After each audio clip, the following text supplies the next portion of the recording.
big poppin'. Money in the bank coming, dropping a deposit. Having it my way, so I got these bitches watching. Steady getting to it, couldn't fit it in my pocket. Flexing everything, baby, tell me big poppin'.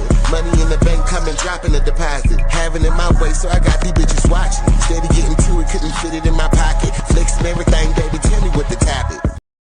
What's poppin', everybody? Welcome back to the bar. It's your favorite guys and Doctender, that girl Henny. And today we are going to be pouring up on David D4VD. Well, I don't know how you say it. Is it D4VD? D4VD is his name. I don't know how you gonna pronounce that man's name. I don't even know who this person is. Never knew who this person was until we heard about Celeste Rivas Hernandez, who went missing. Now, I covered this case a little bit, just a little bit, a while ago, and I was mostly covering it over on my Twitch stream. So on my Twitch stream, I may have covered more video on it, but then I kind of left it alone, and now I'm back. Guess who's back? Because now we have actual facts, not just Reddit deep dives. No disrespect to Reddit, because if you want to go down a rabbit hole, baby, go over there to Reddit, because there are plenty of rabbit holes for you to jump down and spin and spiral if you so choose. Now, today I'm coming with this topic. Again, I told y'all I will be jumping around, doing different things, because I'm not going to be stuck in one lane. Now, we're covering this because we have the briefing. Now, I know some of y'all have seen the briefing already, but Henny got to get herself out there with it too, because I got to give my 1-2 on it. Wait. Plus, it's a popular demand from people. So, if you are new here, welcome. Please be sure to like, comment, and of course, subscribe. Click that notification bell. Select all so you get notified whenever I do a video. And if you are a returning Mob Down Henny Gang member, yeah. Now let's get into this spill. So as I said, today we are going to be pouring up on David. Now, I'm not sure if David is an R&B artist. We were trying to figure that out in my subscribers group this morning. We were trying to figure out, what genre of music is David even in? Because we don't know. We don't know. All we know is some gruesomeness that's going on. Now, all of us have already heard what the medical examiner had to say, and that was horrific enough. But if you have not heard about what is going down in the court docs, baby, let me tell you, this is some horror movie shit. I don't even know how to be polite. Alternative emo. Let me put y'all comments up on the screen. I don't know why I don't have y'all up on the screen. I always put y'all on the screen. So Ari says it's called alternative emo. Never even heard of that genre.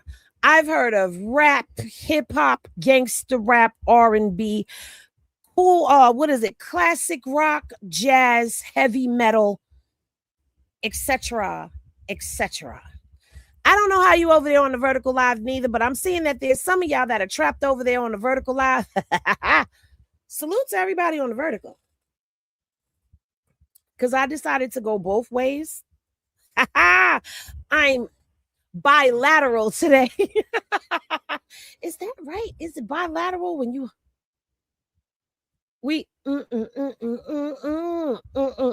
oh wait, it's supposed to go Okay. Anyway, so as you know, the gruesome court docs have dropped, and yes, baby, I got the hot Henny on all of that, and we're gonna pour up on that. Let me go ahead and let me get my screen, because y'all know how I do. I gotta get my screen the way I like my screen and get these docs back up to the top, because you know I was reading just a little bit, because I can't just be saving all the Henny for when I get on with y'all. I got to have a little Henny for myself. You know what I'm saying? All right, so let's go ahead and get these docs up here for y'all. Yes, honey, because we've got some reading to do. What?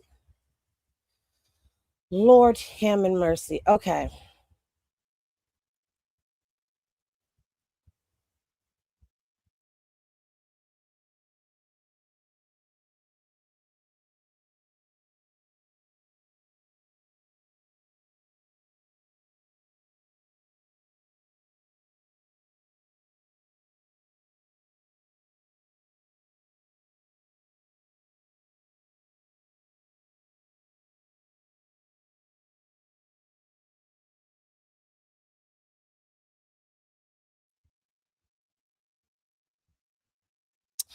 I'm so mad right now. And if you made me do all of that and you booted me out my stuff, oh, I was about to say, oh, all right. Because if you close my window down, Google, count your damn days. I know, I disappeared. Y'all already know if you are a Mob Down Henny Gang member, you know it ain't alive if I don't go missing, if I don't go mute. Something has to happen, okay? But anyway, let me go ahead and let me put on my glasses. I got the good glasses out for this one, y'all. Y'all ready? All right. So we're going to get all up into all of this because we've been waiting because there was a lot of speculation that was going around. Oh, here we go. I'm going to just ignore these comments that are coming in from the vertical live because you know the vertical live is. Anyway, so there's been a lot of rumors, a lot of speculations. We've had a private investigator out here telling us things. And now we finally have the court docs. So the time for rumors and spinning is done and over with because we have official word of what's been going on. Now, we know a lot of us already know the background facts of this case. So, yeah, you like it better in the regular live? Yeah. Did the link that I dropped take y'all to the vertical live? Is that what's happening? The link took y'all there? I don't know. It shouldn't have, though. Anyway, the chat is in the way of what exactly? The chat is in the way of what? Anyway, so we know the background facts, okay, which basically get into everything. It talks about how there was dismemberment. Now, my problem is when they did the press conference, they told us that Celeste was 15 years old. But here in the court docs, they're saying that she's 14. So Celeste, who was either 14, 15, we know she was discovered in the front of the Tesla. We know that her body was dismembered. We know that the vehicle was parked on the same block as his home. It took you to the regular one. Okay, cool. Now, we know that on September 8th, the manager of the tow yard called about the Tesla that they impounded. But let's read just a little bit of this because, you know, I know it's a refresh, but we're going to get into it, I promise. So it says the dismembered body of 14-year-old Celeste Rivas, the victim, was discovered in the frunk of David's Tesla Model X on September 8th of 2025. The vehicle had been towed 3 days prior from, and I blocked out the address for privacy reasons. And y'all know people have come for me. Yeah. She made it to her 15th birthday. Thank you, IMC Brown, because I'm like 14. She was 15. Anyway, which was parked approximately 400 feet from the defendant's home. Okay, so 400 feet away in the Hollywood Hills. Surveillance video and other evidence confirm that David was the last person to drive the vehicle on July 29, 2025. Now, let me take this down off the screen and let me get y'all a piece of evidence up here because I have the video.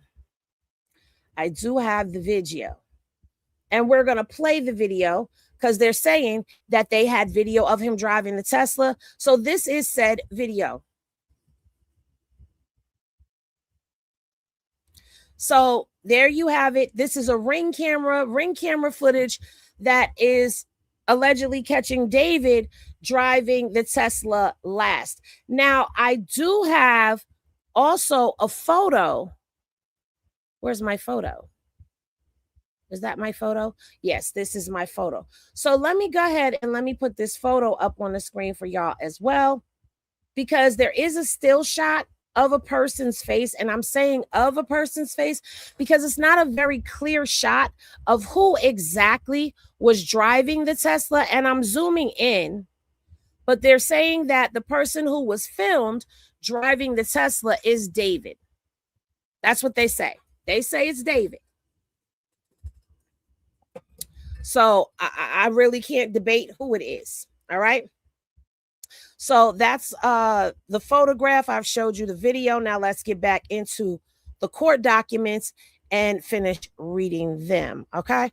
All right. So they have that from July 29th. And that was before, and they say it's David, and that was before he left Los Angeles. to go on a concert tour. Now, on September 8th, 2025, the manager of the tow yard where the Tesla had been impounded noted a strong smell of decay and the presence of flies coming from the vehicle, which we have already debated about the smell coming from the car and if they're believing that she was deceased a while. I'll save it because I'm going to do what I did on my Twitch stream. So if you guys saw this yesterday, I'm going to repeat it over here where I pull up. You know what I pull up, and it's going to show us what we need to see. Yeah, I'm going to hold that until then. But anyway, it says that the tow manager, that he notified the LAPD, the Hollywood Auto Division detectives, who determined that the Tesla was registered to David through department resources. At the tow yard, the LAPD detectives... okay. I thought that was Henny Legal hitting me with something, child. The LAPD detectives opened the Tesla's front storage compartment and observed a black cadaver bag covered in insects. Inside the bag, they discovered a severely decomposed head and torso. Okay. A plastic garbage bag beneath the black cadaver bag contained the dismembered arms and legs. So they found a body bag with the garbage bag underneath it, which between the two bags, they had the full body, just about. However, the victim's ring and pinky fingers on her left hand had been amputated and were not found in the Tesla. Now, there is something that I do want to show you. Do I have the photo of that? I believe I have the photo of that. If I don't have the photo of that, I'm going to be very pissed off with myself because you remember how people, well, I don't have to say remember how people. On her ring finger, okay, Celeste had David's name tattooed. His name was tattooed on her ring finger in red ink. Let me see. No, this is not it. I saw it. I had it. I thought I had it. Hold on one second. Don't play with me. I guess I don't. Well, I saw a photo. I don't remember where I synced the photo, but I saw a photo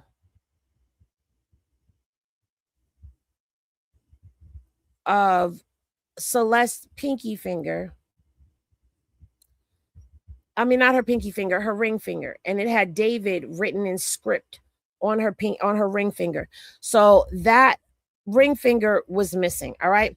On September 16th, the Los Angeles County Homicide Division determined the victim, Celeste, and David met in January of 2022. Hey, Sherman. Hey, everybody coming in. Hey, everybody who is here. You seen it too, Rose and Gold? I can't find it now, but I know I synced it. I'll find it. Now they started dating and seeing each other in January 2022 when she was 11 years old. Which, according to the timeline, would have made him 16. What does a 16-year-old see in an 11-year-old? What does an 11-year-old have to offer a 16-year-old? Please tell me. They began a sexual relationship in November of 2023 when Celeste was just 13 years old and David was 18. Yes, she did have the tattoo, goddess. The finger is gone. The finger that had the David tattoo, gone. So I guess you could say it is gone. Hold on one second. We have an incoming. Hold on one second real quick because we got an incoming. Dead. Well, there it is then. Thank you. That is exactly the photograph that I saw. Listen, thank you so much. I love my peoples, man. I love my peoples. They like, hold on, baby. Hold on, I got you. Bam. There it is. This is her ring finger. And let me zoom in as much as I can. There is the David tattoo on her ring finger. Is it showing? It is showing. Okay.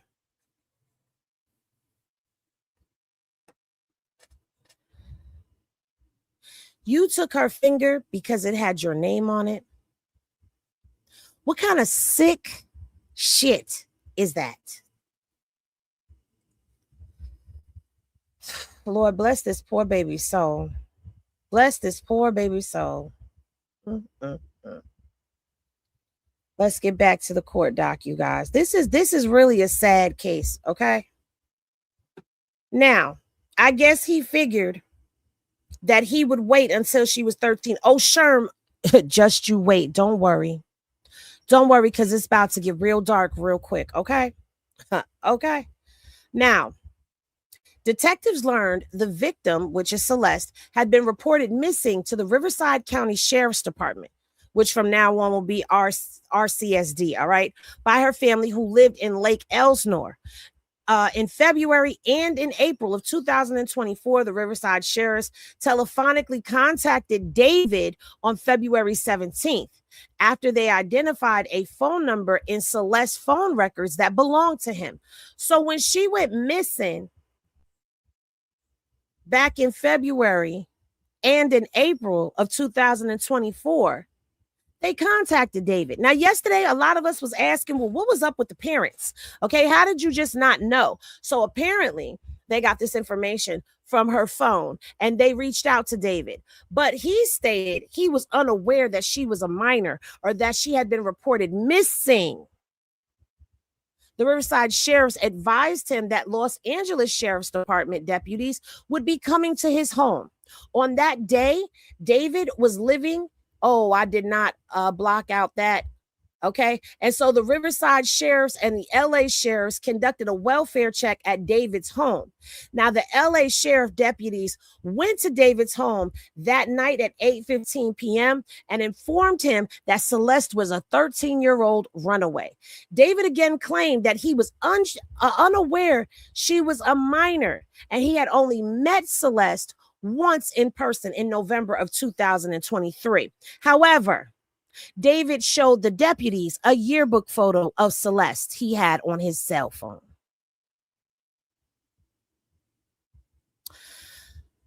First of all, let me say this. I'm having a good eye day, so I don't think I need my glasses for this. But let me say this. Okay, got it. Thank you. Thank you, Henny Legal. They told me where I find it. Okay, thank you. Thank you. Yeah, this man was not very bright. At first I was saying, well, maybe somebody, maybe he didn't do it. I was trying to kind of give him the benefit of the doubt without giving him the benefit of the doubt because I believe that he did it. But I was saying, what if somebody else did this? Because that would just be stupid to leave a body in the trunk of a car that's registered to you across the street from your house. But he's stupid enough to say, I didn't know she was underage, yet you're going to show the sheriffs a photo from her yearbook. Although David claimed to be unaware of where Celeste was at the time, she returned home 2 days later. Okay. Despite being informed by law enforcement that Celeste was only 13, David continued to pursue her after Celeste returned home in February 2024. Celeste's parents took her cell phone away. David drove to Lake Elsinore and paid a junior high school student in Celeste's class $1,000 to give Celeste a cell phone. Now pause, because yesterday when we was on the Twitch, didn't I say I don't think it was hush money? I think it was something else. What if they was paying that? But I called it. Ari, we was here. Okay. I said yesterday on the Twitch stream, I said, what if he was paying them kids to get him in touch with Celeste and it wasn't what they thinking it was? And look at here. It was to get him in touch with Celeste. Yep. Pay that boy. That photograph that we saw, that photograph. Leave me alone, okay? The photograph of him paying that boy when he was in Lake Elsinore was for him to go and give Celeste a cell phone that David purchased so that they could stay in contact. That wasn't no damn hush money. Now, throughout 2024, the victim spent a significant amount of time with Celeste, including summer weekends at his home in the Hollywood Hills and traveling with him to Las Vegas, London, and Texas to meet his family. Pause, pause, pause, pause, pause.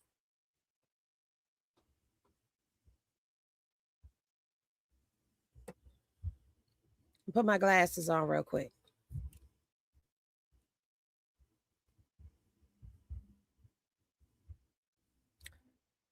Celeste is 12, 13 years old. You took that child out the country.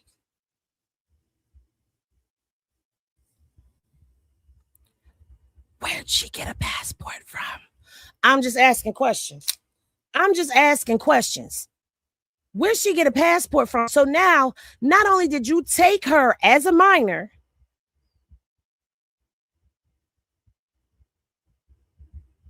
from state to state, nationally. I'm sick of you, Uniquely. She said, don't put them on. It's a good idea. No, I had to look studious when I asked that question, okay? How do you take a 13? I wish one of my kids, when they was 13, would have snuck out the country with somebody. Do you know the charges that I would have pressed against all parties involved? Every last one of them. But then again, it sounds to me like Celeste was a very rebellious child as well. I don't give a damn who don't like what I just said. If you ain't never had or ain't never been a rebellious child, then you don't understand. She might have been a handful, but still, you taking my child, boom, out the country?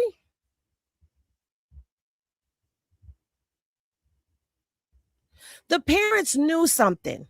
Okay, I'm sorry. The parents knew something because earlier in this court doc, we read it. We read it a few lines up that they reported her missing and the police were able to identify David's phone number from her phone records. So that means at some point in time, you had to inform the sheriff's department in Lake Elsinore that she was dealing with this dude, David.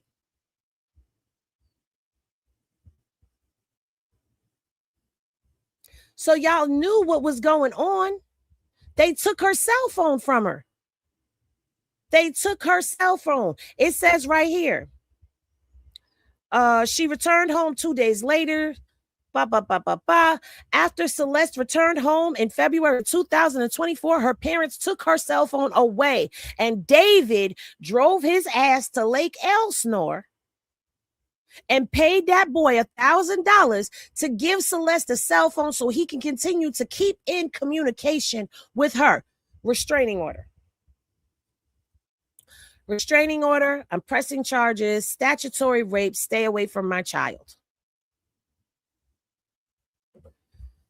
I'm not too much on the parents. I'm not going to go too much on the parents.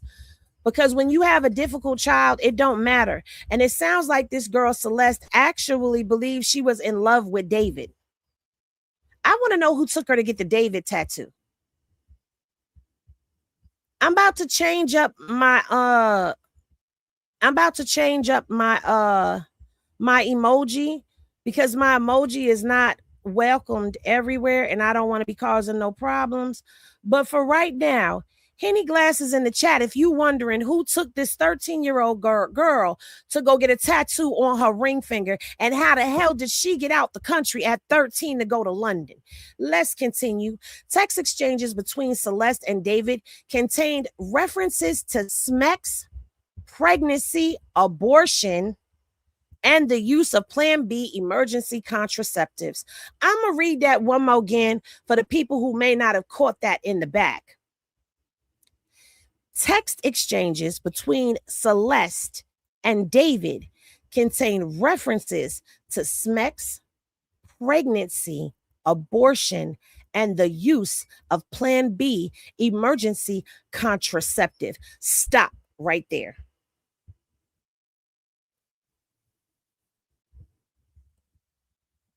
David, you got this girl pregnant at 13?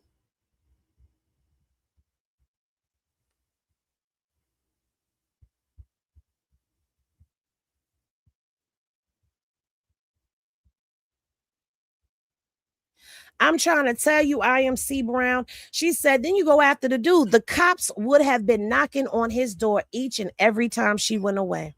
I'm trying to tell you. You got this girl pregnant and she terminated a pregnancy and you had her taking Plan Bs at 13 years old. Yeah, this girl was head over heels for this boy. He done knocked her up at 13. Allegedly, because I ain't seen the text messages. But why would y'all be talking about pregnancy and termination and Plan B contraceptives if that wasn't something that was on the table? I don't like this. Mm-mm. Mm-mm. Mm-mm. There's also explicit photographs documenting and corroborating their sexual relationship. Kitty corn on his phone. So there's probably nudes and home pornography of him smexing with 13-year-old Celeste at 18 years old. My stomach just flopped.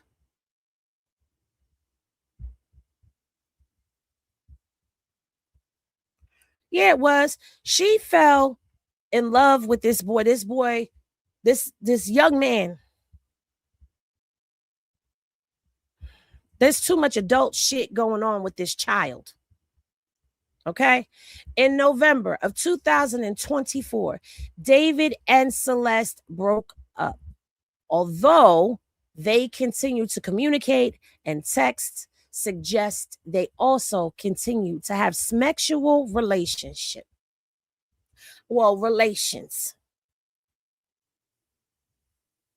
There's grown women that cannot handle breaking up with a man and still being sexually active with him.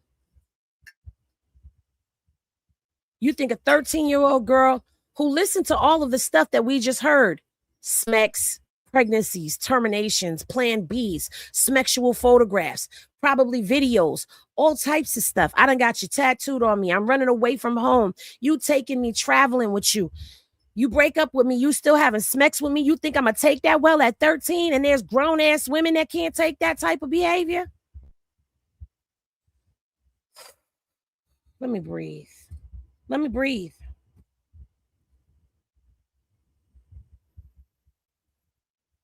Oh, no, I believe it. I think it's Ayana. Did I say that right? I believe it. There's a lot of young girls out there like Celeste, but that don't excuse the behaviors. He was shaping her into his trap. Yeah. You absolutely right, Monique. She said, Lord, make it stop. I can't make it stop. We only on page 3, girl. We got a couple more pages to go. All right, now, April 23rd, 2025 is the likely date of the victims of Celeste's death and when all her cellular activity ceased. So let's go ahead and let's pull this up. Because we about to get into this.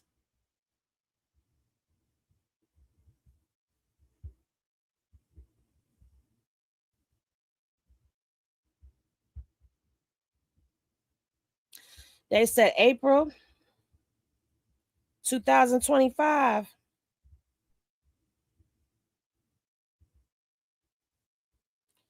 Damn, that's not the one I had yesterday, I don't think. Yes, it is. Okay, hold on. I'm coming. So let's get into it. All right. Bloop, got it. I'm already prepared. All right.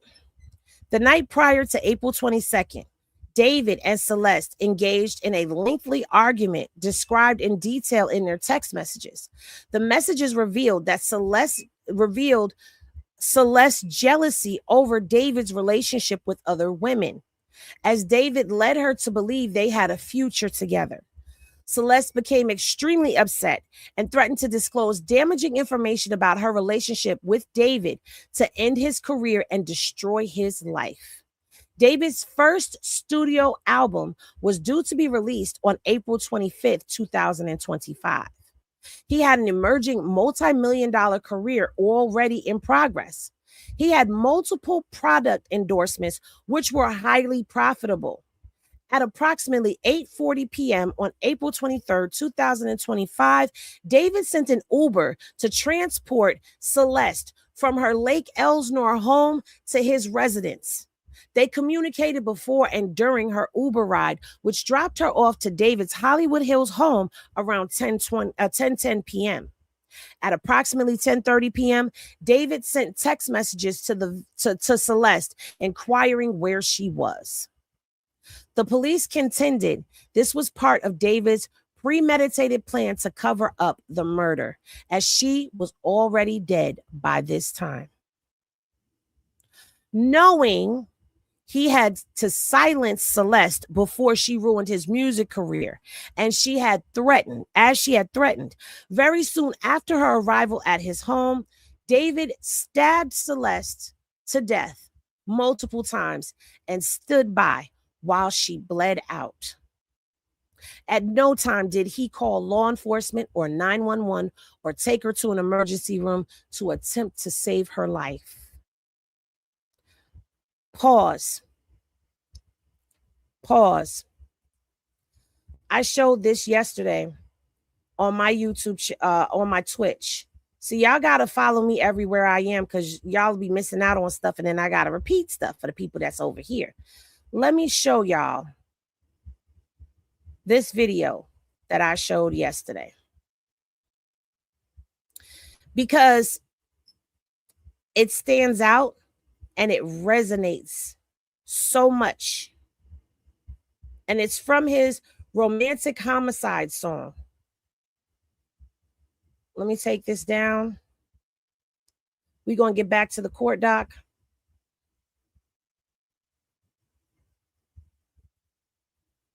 Let me pull this over here so I can see it.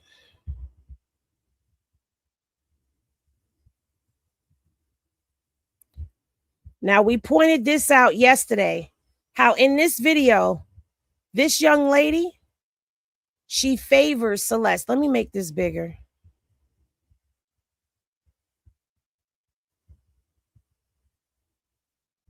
I don't have the bell today. I'm sorry, y'all. I don't have the bell right now. I don't know where the bell is. They say that art imitates life. But I'm sorry, this video is too close to life. Look at this girl. We pointed this out yesterday.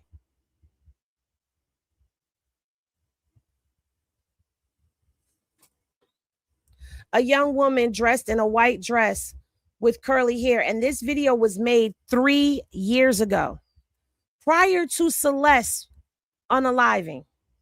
Okay. Now, I'm going to go to this part of the video and I'm going to read with the visual on the screen. Okay. Knowing he had silenced the victim before she ruined his music career, and she had threatened, very soon after her arrival at his home, the defendant stabbed the victim to death multiple times and stood by while she bled out. At no time did he call law enforcement or 911 to take her to the emergency room to attempt to save her life.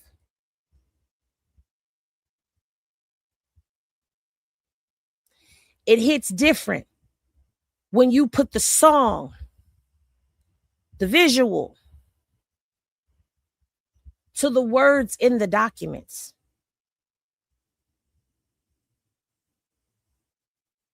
Don't it?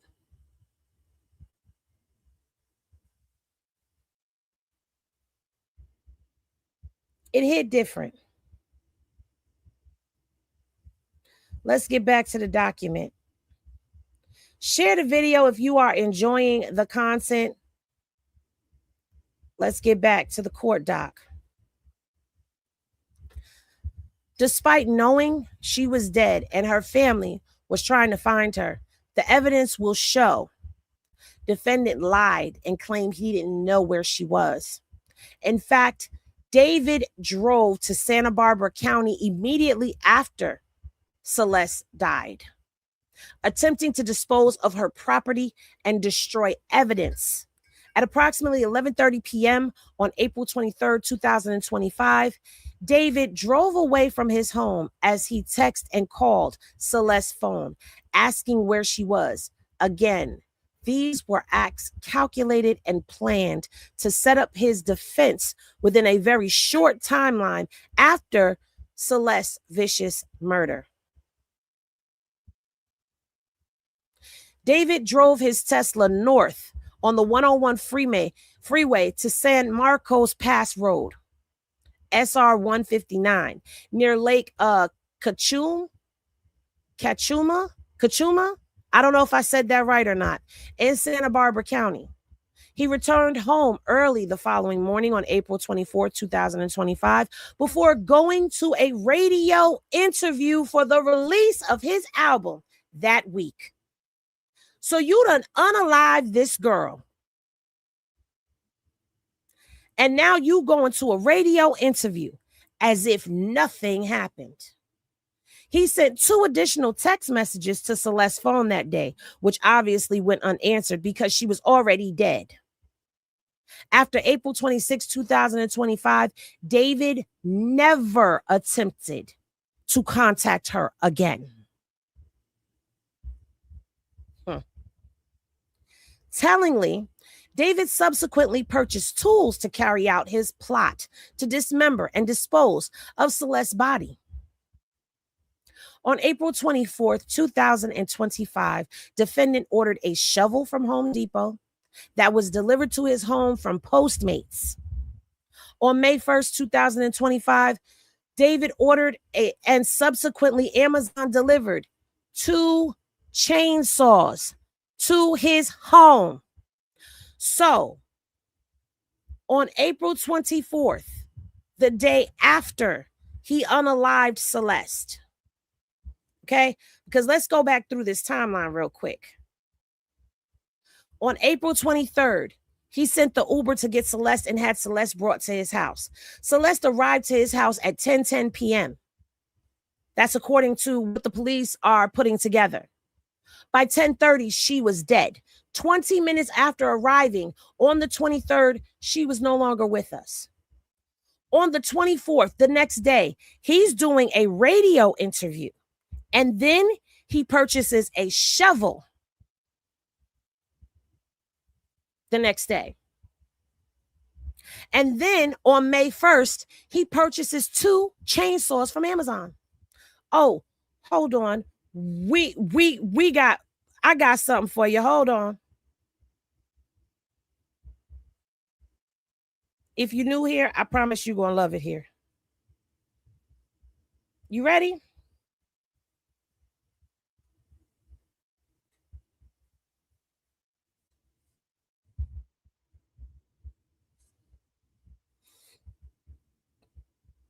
They delivered the chainsaws to his home. On May 5th, the defendant ordered and Amazon subsequently delivered a body bag, heavy-duty laundry bags, and a blue inflatable pool to his home. And he made those purchases under a fake name, Victoria Mendez. Is that not what that says? Oh, y'all can't see that? Let me zoom in. Is that the right one? Are we zooming in?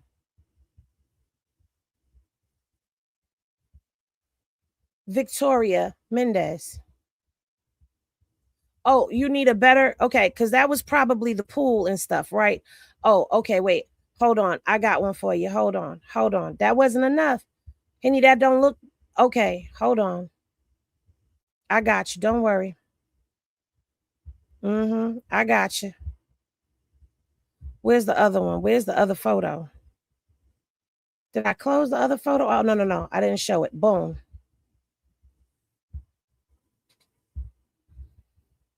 Isn't that the name on there? Right there, Victoria. Those the Amazon packages. Okay. Yeah.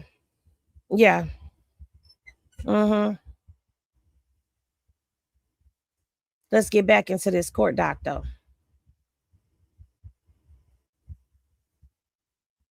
So now he done ordered shovels that were delivered to his home by Postmate. He done ordered 2 chainsaws to his home. He done ordered a body bag, laundry bags, and a blue inflatable pool to his home. Let's continue. All right. He done made the purchases under the fake name Victoria Mendez. On May 8th, 2025, defendant returned to the same area in Santa Barbara County, leaving his home at around 11:30 p.m. He returned to the area again on May 31st, 2025. This is an isolated site off SR 154, where the victim's identification was subsequently discovered on January of 2026. So this is an isolated site. Could this be where her body was before it was put in the trunk? Could this be where the dismemberment happened? I don't know. Let's continue reading because I ain't read it all because I wanted y'all to get my real reaction. Okay? All right. Additionally, on July 7th, 2025, David ordered and subsequently Amazon delivered a burn cage to his home under the same fake name as part of his plan to incinerate evidence. Moreover, David took horrifying measures to destroy and discard Celeste's body. After placing her body inside the blue inflatable pool to prevent her blood from spilling onto his garage floor, David used a chainsaw and perhaps other tools to cut off her limbs. Jesus, where's the bell? I need my bell.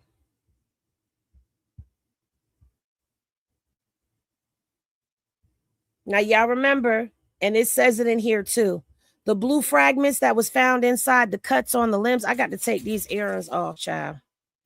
Hold on.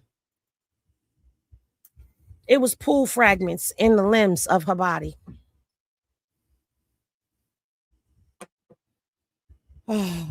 Small blue plastic fragments were found embedded in Celeste's remains, which were collected by Los Angeles County Medical Examiner's Department. The fragments were analyzed by LAPD's Forensic Science Department, Forensic Department Trace Analysis Unit. An expert was able to make a physical match from the blue fragments to the blue inflatable pool purchased by David on May of 2025. In order to distance himself from Celeste, he amputated her left ring and pinky fingers because her ring finger contained a tattoo of his name. Her fingers have not been recovered.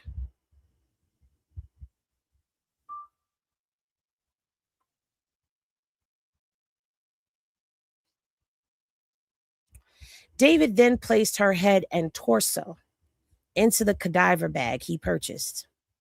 He placed her limbs into a garbage bag, which he disposed into his front trunk, laying the cadaver bag on top. For several weeks or possibly months, David left Celeste's body to decompose inside his Tesla. He lied to friends, business associates, and others who noticed the strong smell of decay in and around his home and his vehicle.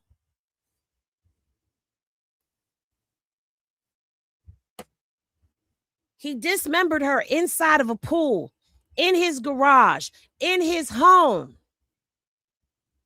and put her in his trunk. Now, remember, we kept saying you don't smell that? A body starts to stink. And people are smelling the smell of decay around his home and in his car.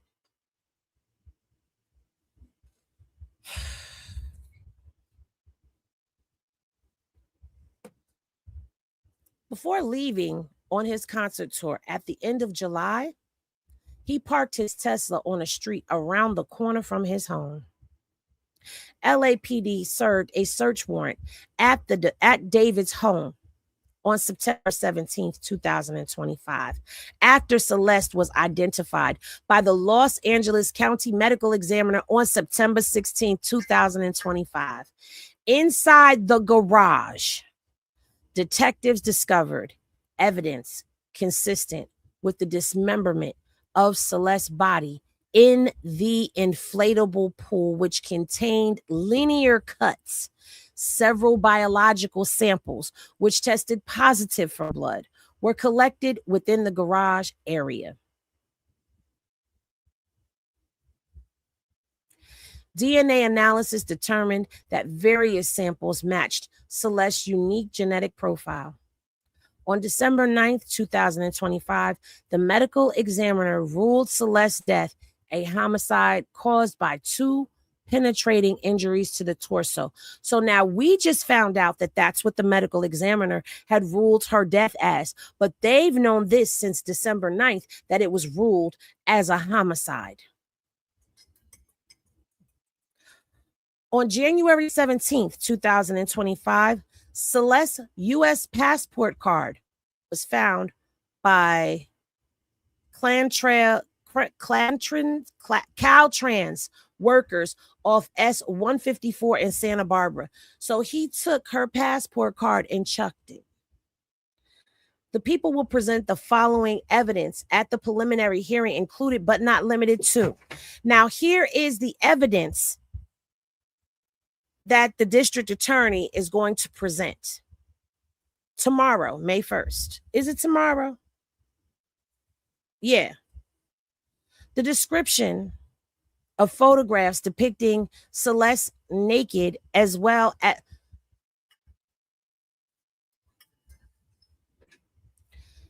the description of photographs depicting, I can't even get it out, depicting Celeste naked, as well as while she was engaged with David in sexual activities when she was 13, as the evidence constitutes child sex abuse material. The photographs themselves will not be presented. While all possible charges that could be proven were not filed, the CSAM of proof is proof of their ongoing sexual relationship while the victim was 13 and 14 years old. Numerous text messages between David and Celeste evidencing their sexual relationship, pregnancy, abortion, and use of Plan B contraception. Messages through March of 2025 prove David continued to manipulate Celeste as she messaged, "All we do is have sex and just hang out, man. I want more than that for myself." These messages were obtained from David's iCloud data. Oh, May 26th? Okay.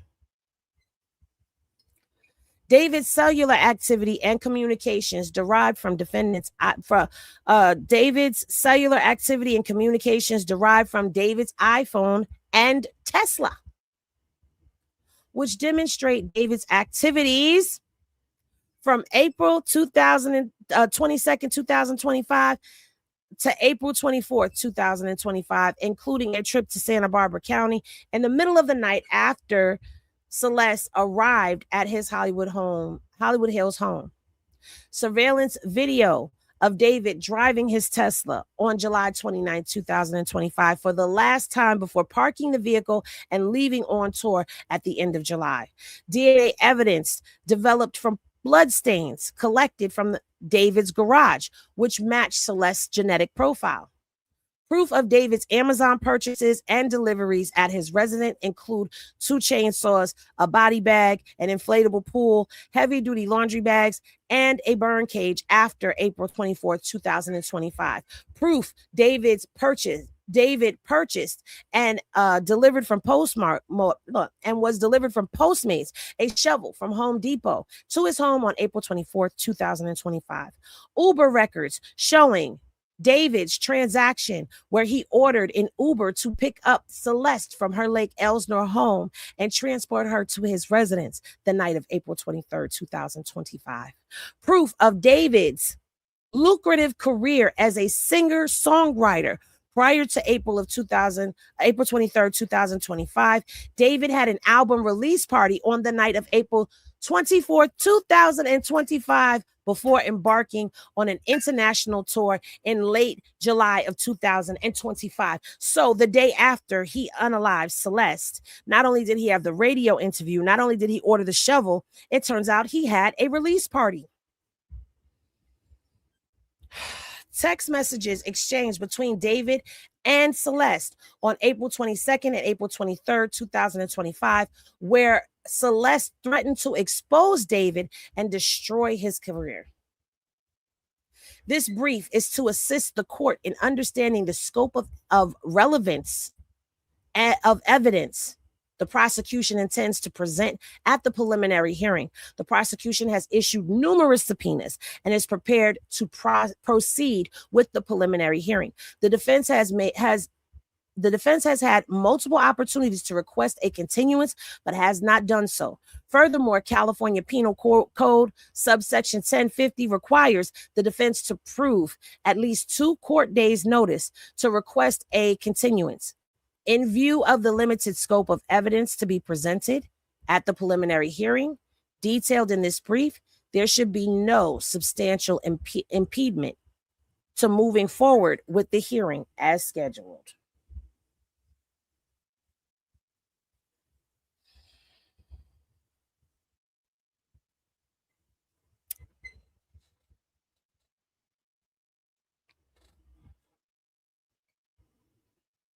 Baby, I showed y'all some of the pictures. I showed y'all the stuff that showed up to his home from Amazon in the alias. I showed you the video. Don't ask how I got it. Mind your business. Okay. I showed y'all the video if don't nobody else have it. Of him driving the vehicle.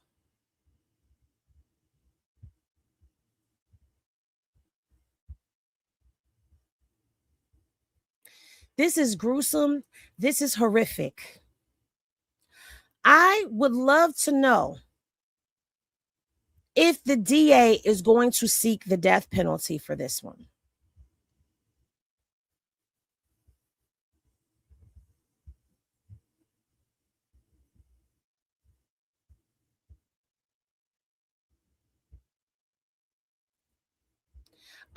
Dragon, I have not seen all of his interviews, but I am pulling things. Definitely pulling things. Can you make sure you clip this up and put it as a short, because I haven't seen anyone with pictures and videos. Okay, babe, thank you.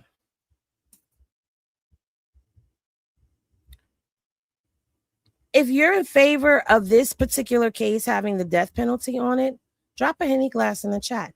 If you're not, that's cool. But for me, the heinous act of not only just having a sexual relationship with an underage girl, a minor, and let's just go down the road for a second and let's entertain those people who are going to say, well, she might have been fast, she might have been this, she might have been that. You know, young girls, sometimes they're fast and they fall in love with older men. Does that warrant her being unalived in such a grotesque manner? Does that warrant her body being dismembered the way that it was? How do you have a relationship with somebody? You see, the love of money. It's not money that's the root to all evil, because you need money to survive. But if you read the word says the love of money is the root to all evil. You unalived and dismembered a young woman that you had, a young girl that you had groomed, mentally manipulated, treated as an adult, had her defying her parents because of the connection she had with you. You unalived her because she threatened to out you. Guess what? Guess what? Guess what? Let me fix this screen one more again. Hold on. Let me fix this screen one more again for y'all. Let me just show y'all this. You were worried about her outing you, but you had already been outed. Let's talk about it for a second. You unalived her to keep your secret. a secret that you like dealing with underage girls, and your secret had already been let out. Where's it at? And I have more video for y'all. So just stay right there because we ain't done. Y'all thought we was done. We ain't done.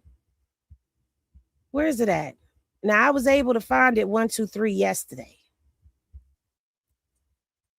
Today, it seems to be hiding.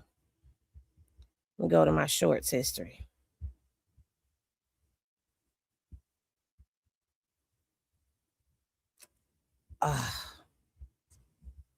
Why y'all playing with me, YouTube?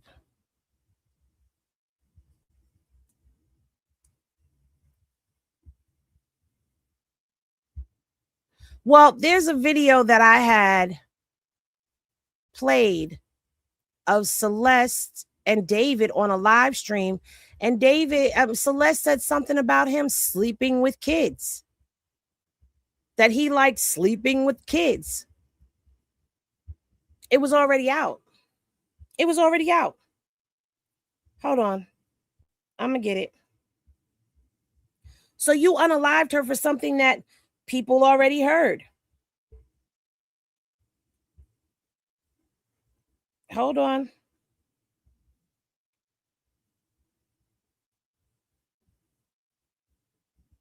There it is. I'm media trained. That's controversial. It's controversial. Okay, let's see.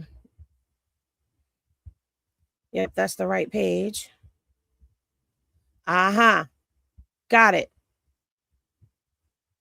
Okay, got y'all right now. This right here. No, you didn't. That's I media trained you. No, you didn't. That's controversial. It's controversial of kids.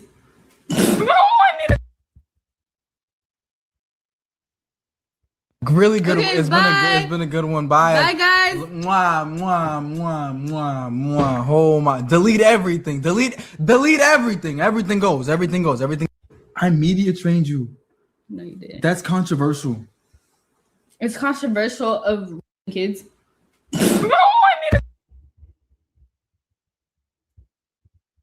Really good. Okay, it's been a good one. Bye guys. Mwah, mwah, mwah, mwah, mwah. Oh my! Delete everything. Delete everything. Everything goes. Well, if that's the case, if it was delete everything, it looks to me like everything did not go. Now did it?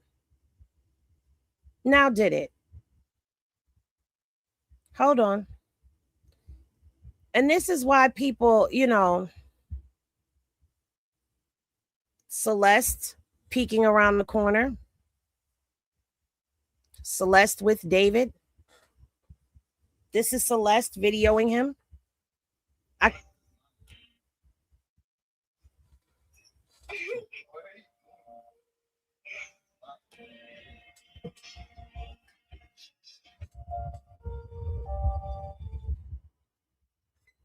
How is it supposed to not get out when your relationship was so public with her?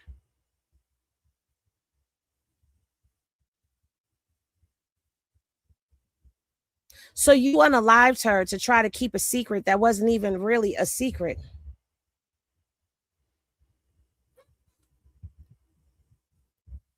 Make it make sense.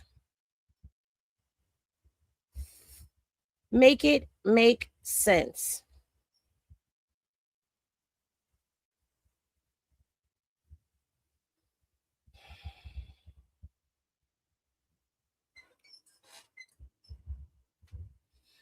What'd you say? And I think he was already under investigation for doing things with minors before he did what he did, based on the fact that they said she was a witness. Well, that's the part that we're waiting to come out, and we're waiting for it to come out in trial. Because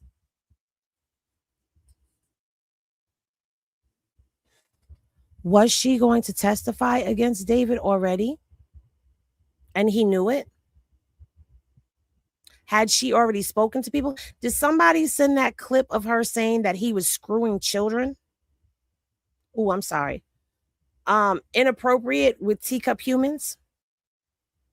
Did that already get out? Were the feds already looking?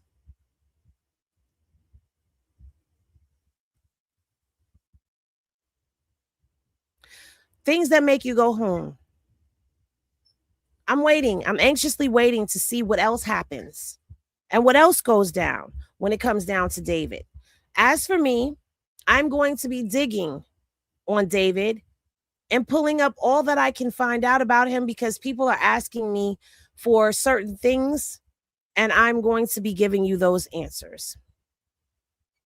In the meantime and in between time, I think Riverside Popo was looking into it because she was a runaway and must have found out she was with him. Well, they knew he was with her. They knew they were together because at the end of the day, they looked at the phone records. They went to his home. They tracked her down to his house. They knew she was there. He showed them a photograph of her from her yearbook. So, of course, they had to have known.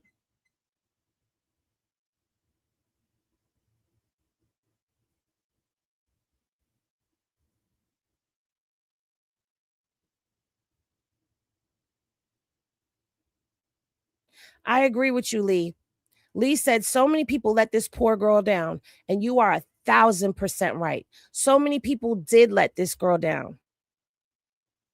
Her community, her family, her friends, the online community, they all let her down. His team, even though his team is seeming to want to try to distance themselves away from it, his team, his business partners, people are coming to your home and they're smelling decay in your home and in your car. Come on. You know the smell of death. If you've ever smelled an animal that passed away on the side of the road, if you've ever smelt a rodent decaying in your home, it is a very pungent smell. It turns your stomach. It's turning my stomach thinking about the way it smells. What could he have possibly? I want to hear the excuses that he gave. I want to hear what he told them it was and they bought it. Exactly. You cannot avoid that smell.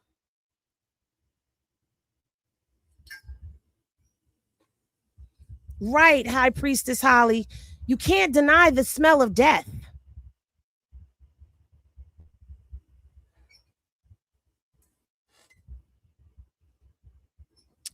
So what did he tell you?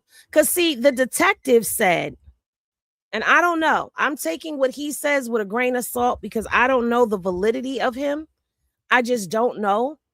And when people are so chatty, I kind of side eye them because you're out here telling us stuff and the police ain't said nothing. The family ain't said nothing. There's been nothing else but your word to go off of. And we got enough spin and we don't need your spins too, sir. So I was kind of side eyeing him. I'm not saying I don't believe him, but I was side eyeing him on some things. But he said that the neighbors, coincidentally, they buried a husky in the yard and they thought that the husky was starting to smell because he was parking, his car was parked right up to the gate of their home.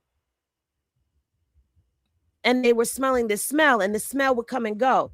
And I'm going to show y'all, because I meant to show y'all this earlier. I'm going to show y'all why the smell was coming and going. Now, I broke this down. Hold on.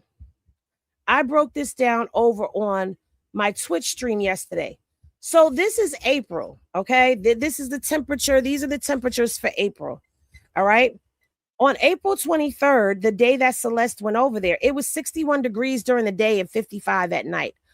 All of this time right here in April, the remaining month of April, temperatures were in the mid to upper 60s, with it being in the lower to upper 50s, I guess. I'm not a meteorologist, okay? So don't expect me to. The whole month of May, 60s and 70s, starting to climb up to the 80s towards the end of that month. June, 60s and 70s, some 80s in there. July, lower to upper 70s the whole month of July. August, 70s and 80-degree temperatures. Okay. And we're looking at 2025 right here. And this is coming from, what's the name of this damn site? World Weather. Okay. This is coming from World Weather. So this is August. August the 28th is when that phone call was made, or the 26th, somewhere around here. The phone call was made about the vehicle, right? Well, let's look at when they picked up the car. The 8th is when they called. All of that time, that car was sitting out there in the elements. Do you know that that vehicle was reaching temperatures anywhere between 120 to 140, 50 degrees on the inside of that car? Do you know what that was doing to the body? Did y'all hear the medical examiner's report in its entirety about how there was skin slippage and skeletal portions showing from her face? Not only that, one of her eyes would listen. Heat speeds up decomposition. Cold slows it down. A lot of people were saying that people didn't smell it because of the cold. Now we know people were smelling it. They had no choice but to smell it. The temperatures were demanding that you smell the decay that was going on. The temperatures were demanding that the decomposition of her body accelerated.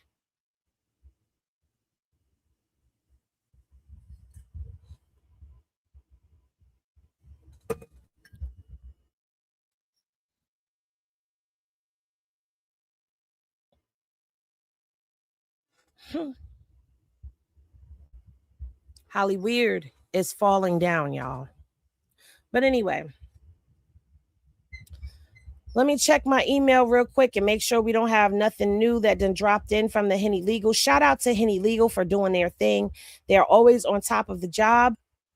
All right, we have nothing more that came in from David or about David. So, yeah. Yes, demonic ass Hollywood. Absolutely. I'm going to say, rest in peace to this young lady. And may justice be served on this case.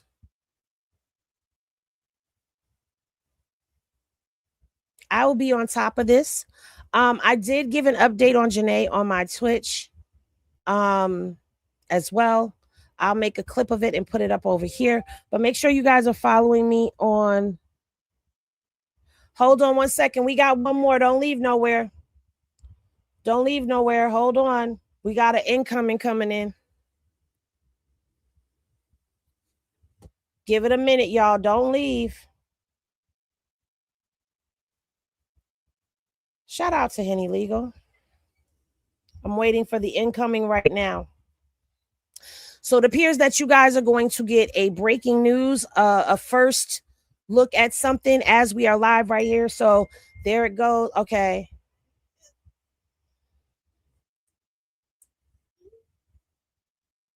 All right. All right. While we wait, it only stacks.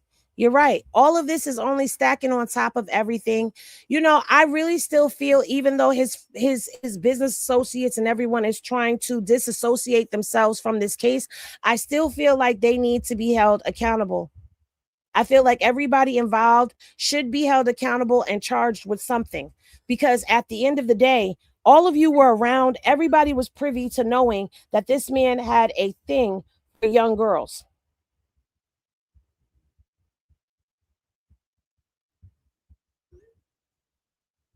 Hold on. All right, let's see. Boom.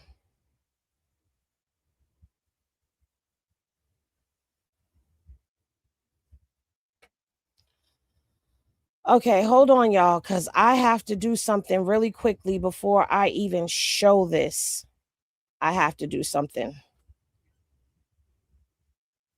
Okay, so this is the new one. I will wait for the old one to show up. All right, so we have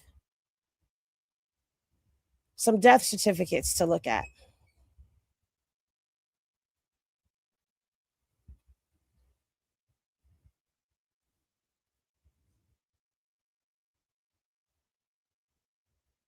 Hold on, let me put my watermark. Boom. Open.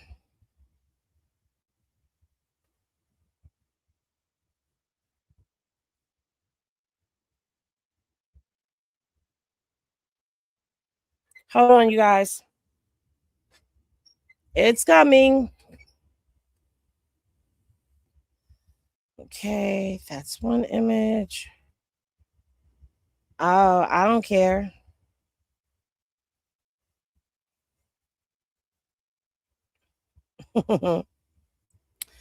Oops. Didn't see you there.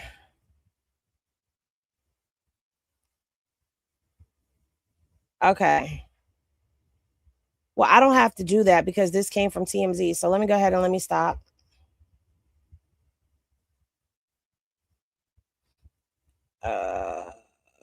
Hold on.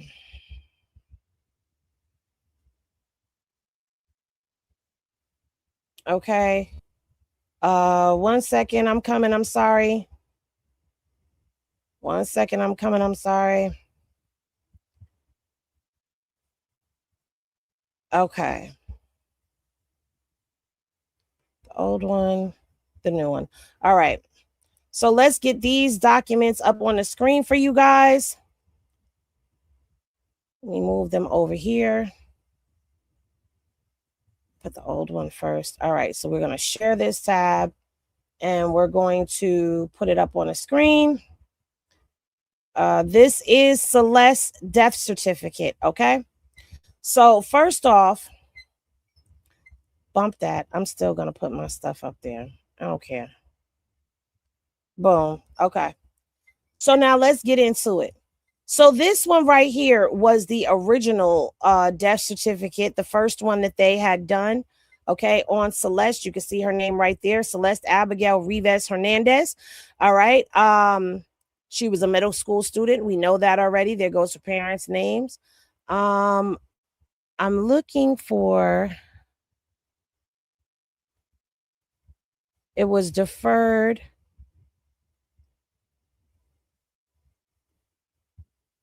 I believe that if I remember this correctly, the cause of death was deferred. All right. So now let's go to the new one that just came out. And let's see what the new death certificate says. Immediate cause is still deferred.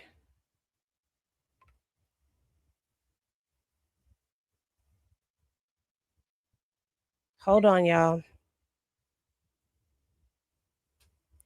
It still says pending investigation. Okay. This is stamped April 30th, 2006. Okay, so yeah, you can see this was stamped September 29th, 2025 is the date that that one was issued. This one is the most recent one. There is also two portions to her death certificate, okay?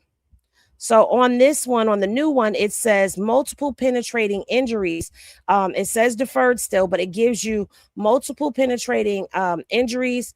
It's also marked as a homicide. It's an unspecified place.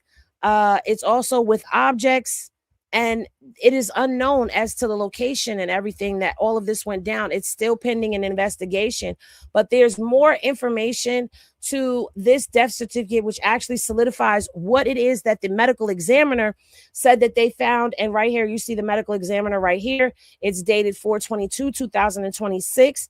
All right. So that's the new findings that are now listed officially on the death certificate, as where the first death certificate did not have any of this on it. And you can see that for yourselves. There was not a second sheet to it. It's just the one. They had no known cause of death or any of that at the time when they first did the first autopsy. And now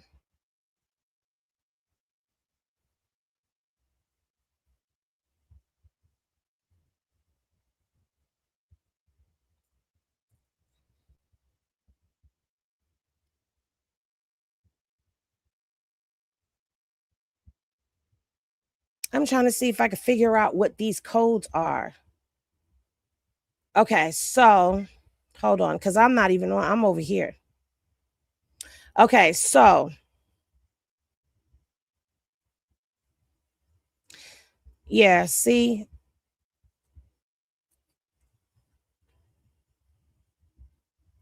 homicide. All right, information as it should appear.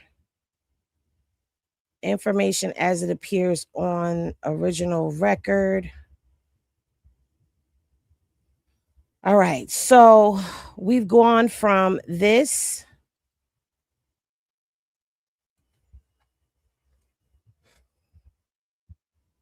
I want to know what that 107.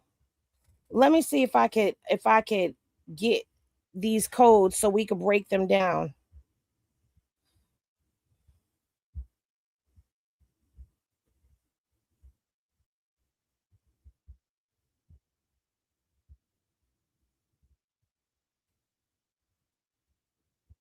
(107) AT, 113A, 119, 120, 121, 122. Hold on, you guys, because I'm trying to figure this out in real time. 23, 125. All right, hold on.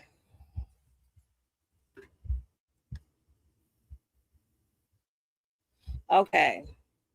So,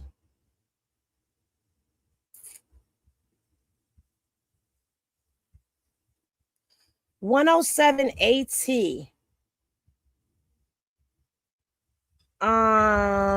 Usually tied to temporary authority, often used to transport or short-term possession. 13A. No, none of that is what I'm looking for. Hold on.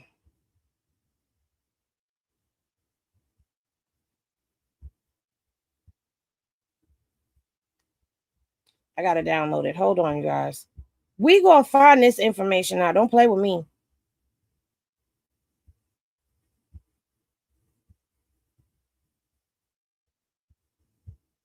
Okay.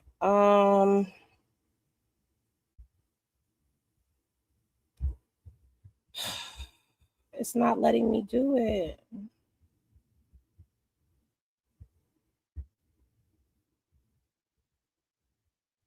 Yeah, it's not letting me do it. It came in that wonky looking kind of, hold on. We gonna find out. I'm not gonna be guessing. Okay. Download. Let me download this really quickly. Either way, what y'all can see for right now is y'all can see that this is, let me scroll back to, where the hell am I? I've got so many windows open.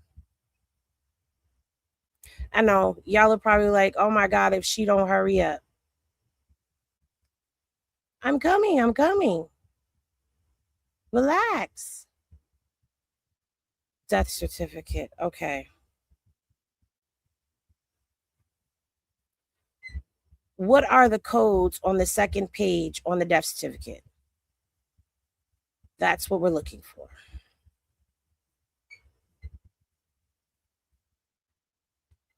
You ready?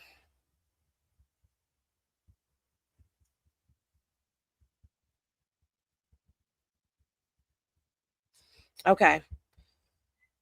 All right. So getting back to here. So, all right. So this is where right here we see, this is what the medical examiner added, and this over here added to the death certificate.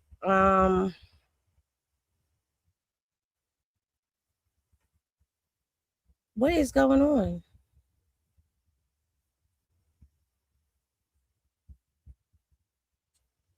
All right. Well, we may not Okay, there it goes. Can we get an answer? No, my computer's not hot.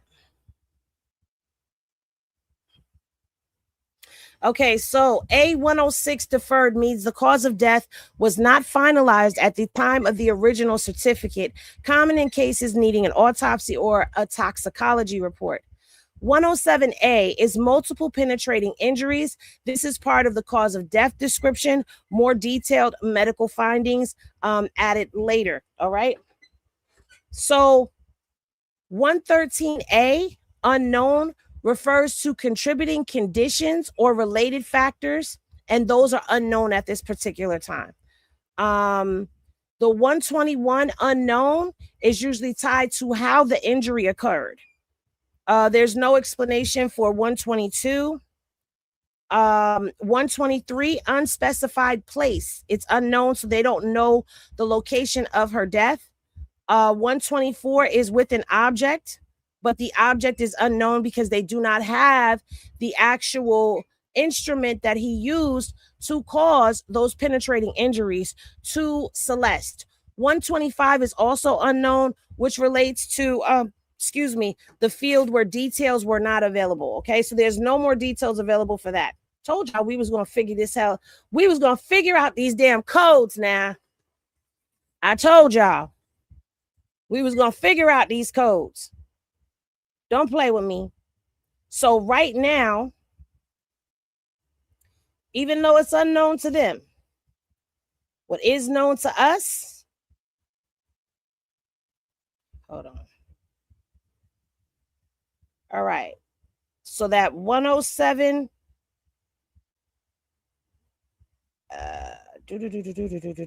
is unknown. Yeah, that's everything. So they don't have very details in how they occurred, meaning they don't know how the injuries were there. They just know that she was penetrated with a sharp object, and that's how it got. So that's what all of the unknowns are that are here. We figured it out. Let me come back over here. See, all those people who left, you missed out on the beauty of finding out what those codes actually mean. Okay, never mind. You were frozen. You were unfrozen now. Was I frozen or was I sitting very still?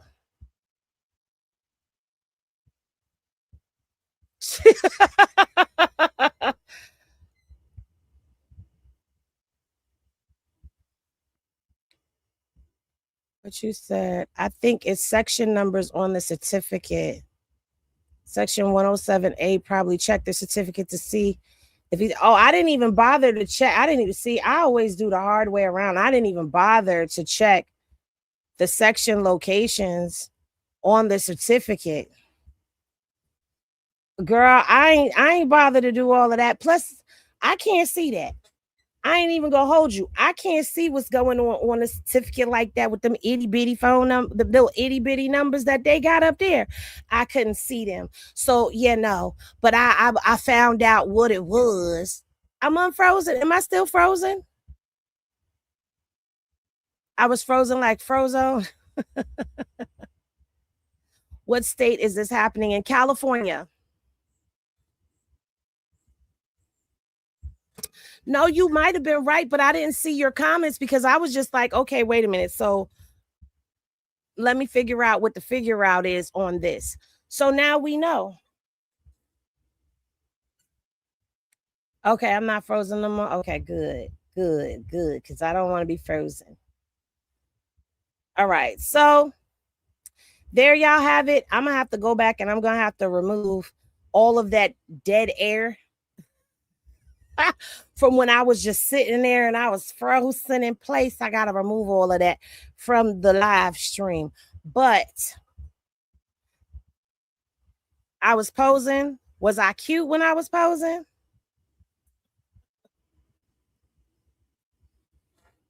Well, listen, that's going to do it for this update. As of right now, I don't think there's anything more. Henny Legal has not updated me with anything else. But look at that. Y'all got straight off the presses. Y'all got the death certificate. So now I got to go and change 13A. Oh, Hold on. Hold on. We're not finished. Well, I can't see that. Dang it. Hold on.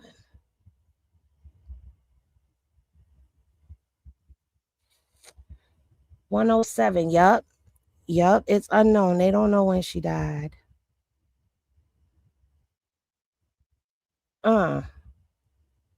Well, looky there.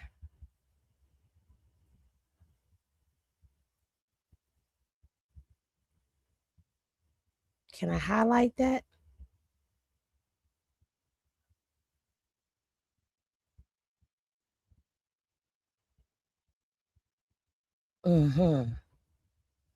Hold on.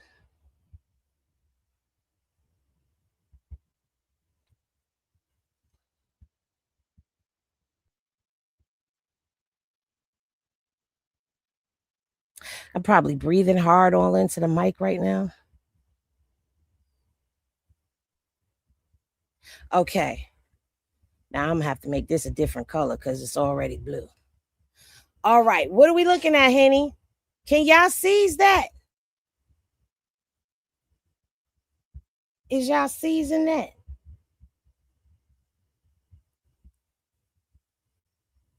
I wonder if I do this, can they still see it? Okay. Y'all see it? Now, on the first death certificate, it asks, descendant pregnant in the last year? It says no. Okay.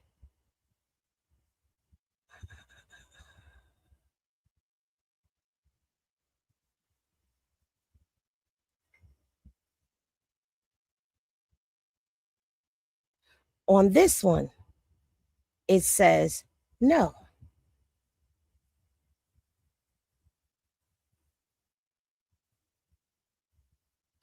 Let me go back. It's a little blurry, but this is yes. Oh, sorry. This is the yes box. This is the no box. This is the unknown box. No is checked.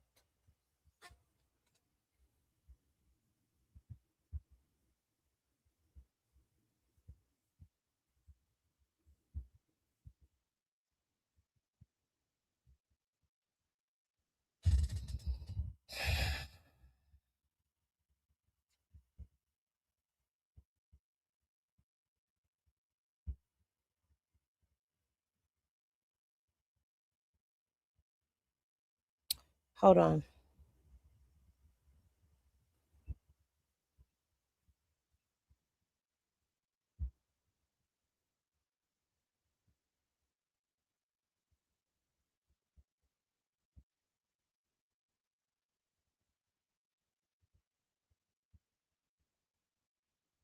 Okay, hold on. Let me go to this right here. Hold on. I'm looking at something. Hold on.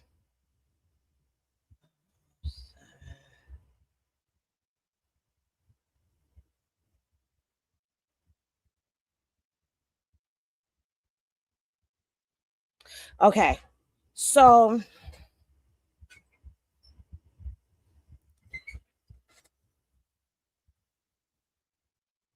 that's what that is there. Okay, hold on, because I'm, all right, so if that's what that is there, where does it say homicide? Okay, all right. Coroner's amendment. This is the amendment, right? So you have the things as it originally is and appears on the original birth death certificate and what the amendments are. So this is changed to this, and that is that. So you were right, Ari. 107AT. 107AT. Time. Okay, so time interval between onset. Okay, so they don't know that. So that would be AT. Okay. So when we get down here, that's crazy because this says no on there, right? And on the original death certificate, there's a line there for the line for the pregnancy question, which is 113A, right? It says no. It doesn't have a line there. It says no there on the original. Now it says unknown. Now, I don't know if they changed that to unknown. All right. So that's the amendment. It went from known to unknown as to whether or not she was pregnant. Now, I don't know if that's because she was actually pregnant or if that's because of all that was going on in the womb. Let me close some of these windows out, except for that one. I need to leave that one open. Because let me pull up the medical examiners. Y'all always find a way to keep me here. Y'all always find a way to keep me here. And now y'all are actually watching me work in real fucking time. Okay, enjoy the show. So I got to go and I got to delete a lot of this out of the video when it goes up. Okay. Because I know in the medical examiner's report, it said something about her womb. Let me share this tab. Hold on. Hold on. Hold on, baby. Hold on. Hold on. Hold on. Hold on, baby. Hold on. Okay. All right. That's because it's not the right screen. All right. Now let me pull this over here. All right. Can y'all see that now? Yes. Y'all can see that now. Y'all love watching me work? All right. So let's go in here because I remember reading something about that's the respiratory system, the digestive system, urinary tract, female reproductive. Let's go here with the medical examiner's report. Present, and her uterus was present and not enlarged and without endometrial lesions and hemorrhage. Her ovaries and fallopian tubes were appropriate for her age. Her vagina was without lacerations. Breast tissue without lacerations. Okay. So it doesn't say in the report. I don't know why they would put unknown because even in here, it didn't say that they found a fetus in her reproductive tract.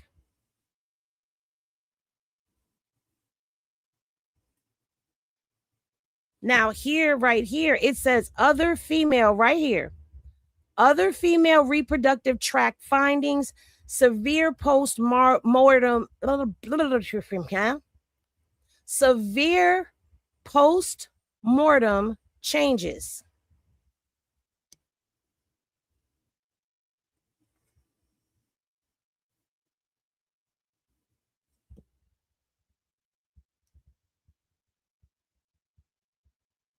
Please don't mention other people in my chat. Thank you. So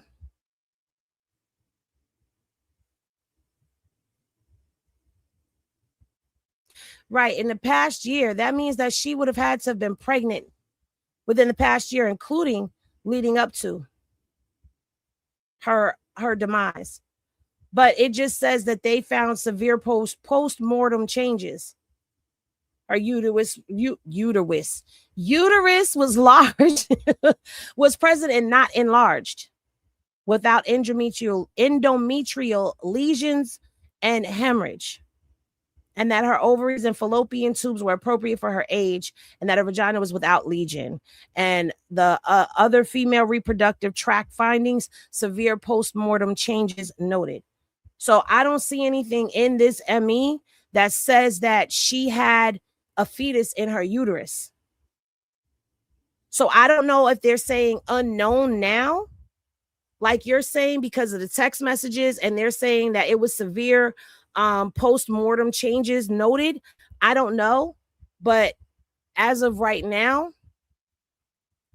it doesn't look like she was pregnant.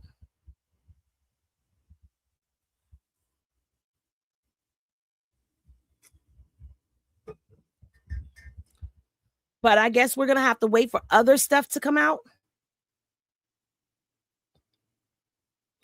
I thought I read something that said that there was like, I don't know. Let me see if I can find it.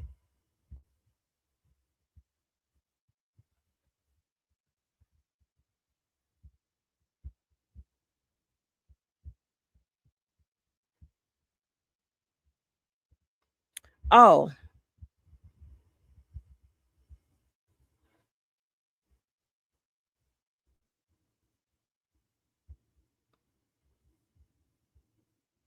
No, that's not where it was. Do we have to go over this?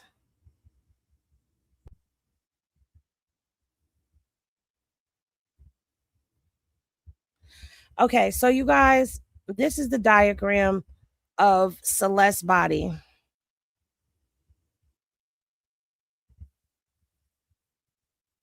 What are you talking about, Miss Kelly? Who am I using? You in here promoting somebody else in the midst of me doing something. What are you talking about? I do lift up other channels. Girl, you new here. Anyway, so we went over this right here. This is where the 2 lacerations were. But over here in this one, this is where they said that, you know, her hair was. This is where the partials, it was partially skeletonized. Her eye was not present.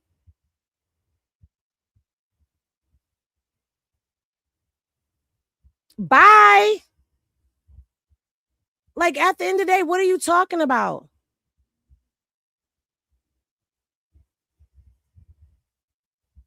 Girl, I'm in the middle of doing something. Stop distracting me. Anyway, so let's get to it. So 9 inches at the top of her shoulder right here is where they're saying that there was the separation. I'm going to say separation. Right here was 6 inches. I don't even really, but okay. But anyway, there was a defect here where maybe he might have tried to separate it here, but he separated here. The separation of the legs are here. So this sick MFer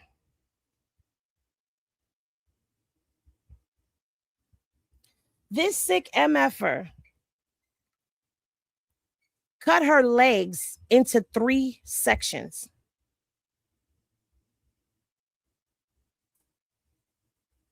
So this is where, okay, the only thing they don't, this right here, the head wasn't detached according to the medical examiner. So this is where the arms were detached from the body, right? So it was just all of this in the body bag, okay, to the thighs. Then the legs were also cut right by the knees.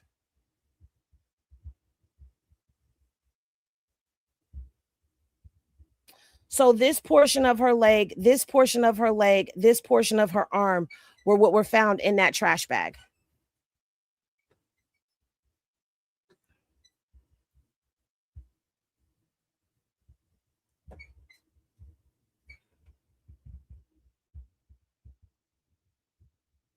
Now, for those of you who are new here and do not understand, it is no problems. But the thing is, a lot of times when you're mentioning someone in the chat and it's not, when you mention other people in the chat, sometimes they go and people take that and make it to be something that it's not.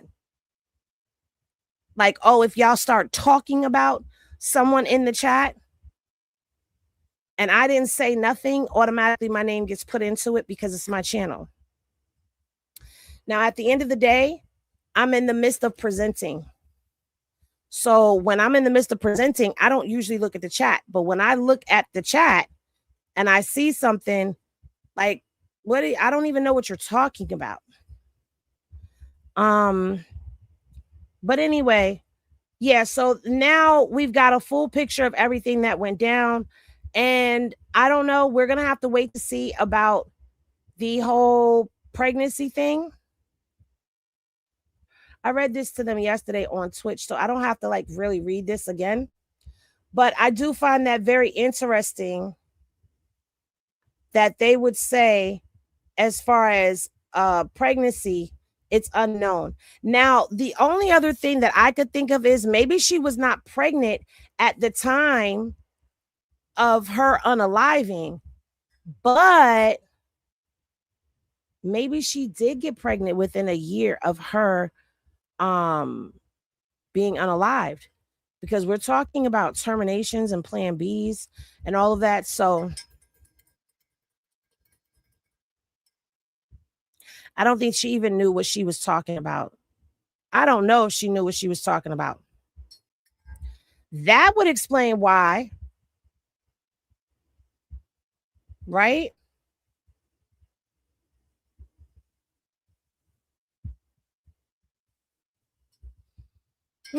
They couldn't tell if she had an abortion. Probably not.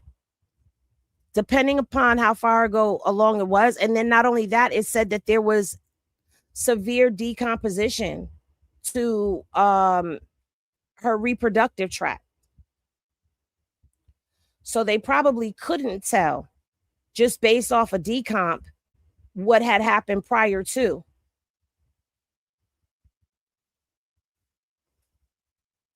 But I'm quite sure once they start releasing the text messages and all of that, we're going to find out whether or not Celeste had been pregnant within the year that she was dealing with David.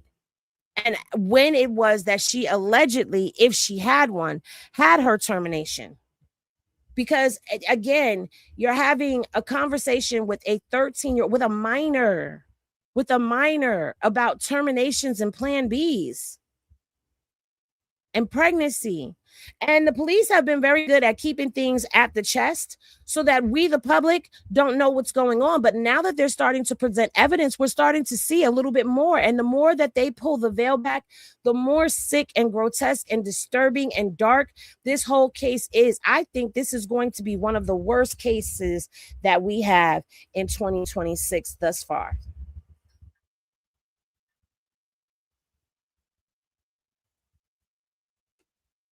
I really do. I really, really do. I honestly, if I'm going to be honest with y'all, I'm not looking forward to seeing what else is going to come out from this case. I'm kind of scared to see what else is going to come out, because you know why? This is showing us just how dark and sick people can be. And the crazy part about it is, if you watch a lot of murder programs like I do, people always be like, I never knew. How many times did you watch a documentary on somebody who was a serial unaliver or a serial rapist, and they have a whole wife and kids and all of that, and the family never knows that their loved one is a serial rapist or a serial unaliver? Imagine being a woman, finding out you're married to somebody who does sick, sadistic stuff to people and then comes and lays in the bed with you every night. You never know who the person is that you're in the presence of. And I'm quite sure Celeste never saw this coming. Her family never saw this coming.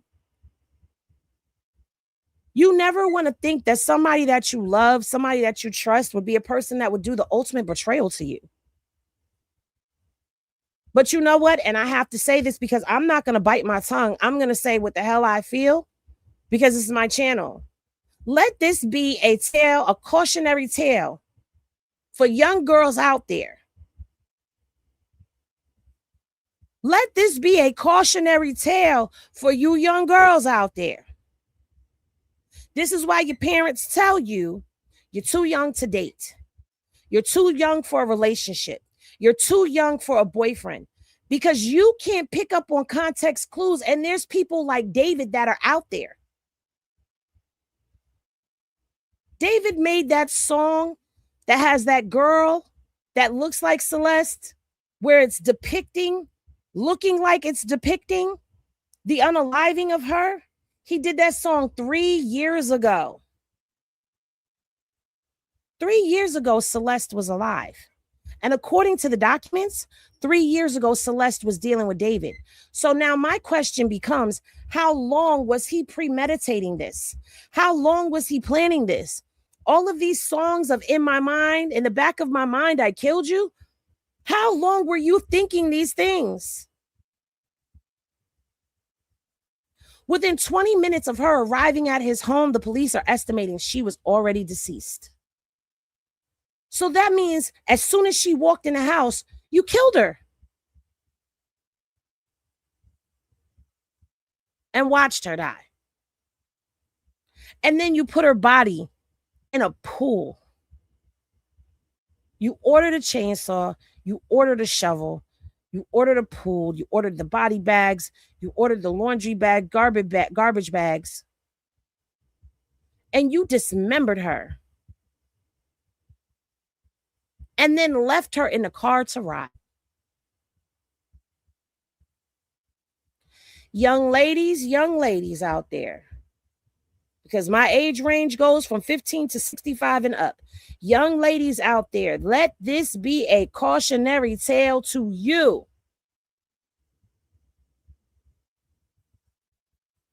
Please think about it. How many of us was out there running around, dealing with people we knew we shouldn't have been dealing with, sneaking and having boyfriends because our parents said we couldn't have any boyfriends?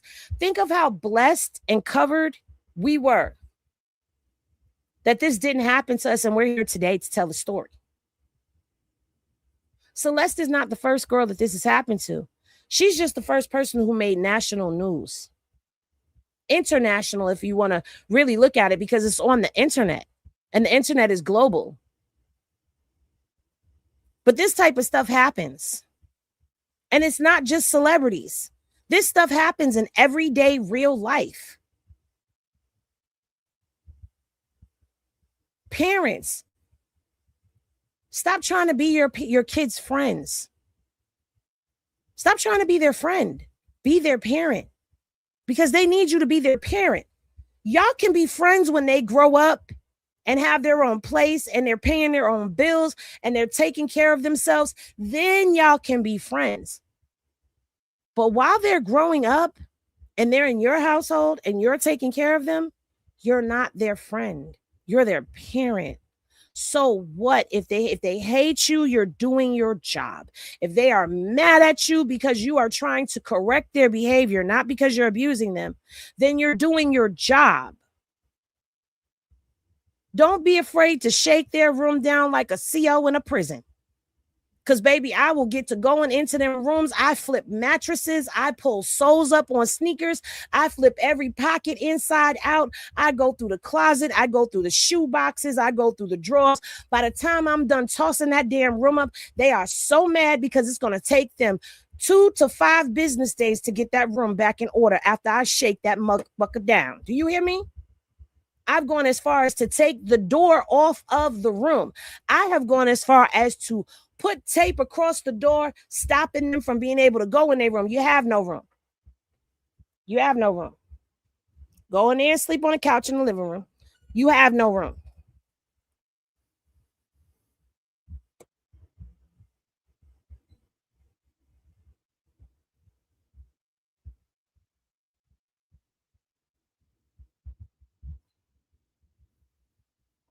May sound harsh, but my kids know. I knew the codes to their phones. You're not allowed to have a passcode on your phone and I don't know it. Especially when I'm paying a cell phone bill. I got the passcode and I'm going to go through that phone at will, at random.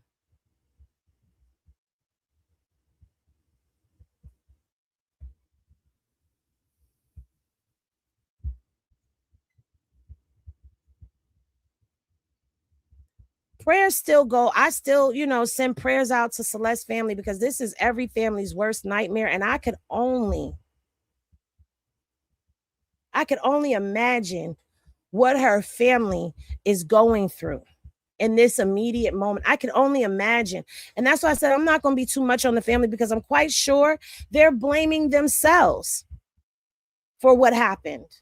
How could you not? They're probably beating themselves up. And the thing is, we beat ourselves up worse than any stranger ever could. So not too much on the parents, but I'm just saying, like, woo-wee, I could only imagine.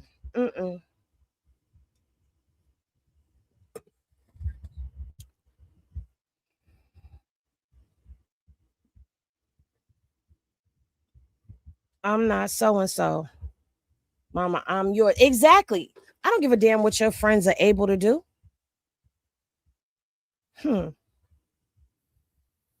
My friend's mama lets her have a boyfriend. That's good for your friend's mama and her.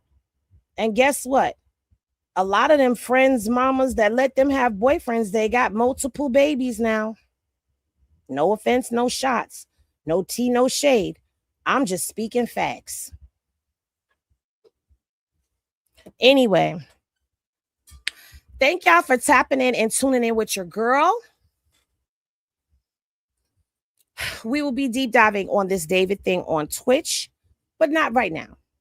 Because right now, I'm going to go touch some grass, because this case was dark and deep.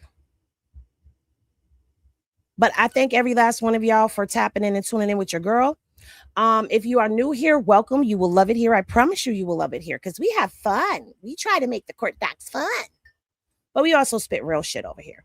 So thank you to the new people. Salute to all of my Henny gang down. Yes. Remember to vibe high so the bullshit don't stick. Prosperity and abundance to y'all. May the Lord continue to cover you. Thank you so very much. And I'll see y'all in the next spill. Peace, everybody.